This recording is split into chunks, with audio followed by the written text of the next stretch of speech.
Association pro-chanvre, pro-cannabis.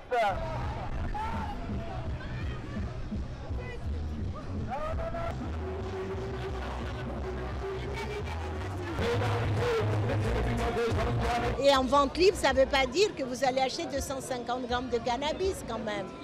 Il y a des doses autorisées. Donc essayons de prendre les choses d'une manière rationnelle, au-delà de la morale, en expliquant à nos concitoyens les dangers du non-accompagnement, de la non-prévention, et essayons de combattre les tabous. J'ai eu un zona pendant plus d'1 an qui m'a bien détruit une partie du corps, donc j'ai des douleurs récurrentes. Et donc la seule chose, mes médecins ne peuvent que me prescrire des cachetons qui font dormir toute la journée. Donc je préfère être active, avoir une vie, un travail. Je préfère consommer de la marijuana.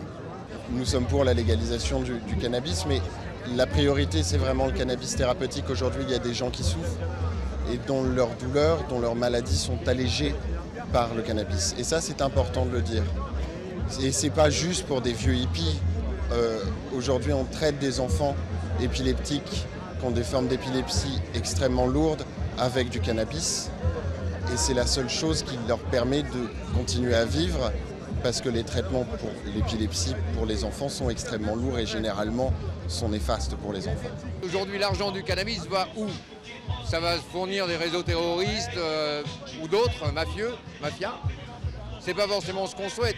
Si pour pouvoir avoir du cannabis, il faut payer une petite taxe et être tranquille de le faire, on ne demande pas mieux à partir du moment où ces taxes servent également pour la prévention et dans le bon sens. Que cet argent-là soit bien redistribué.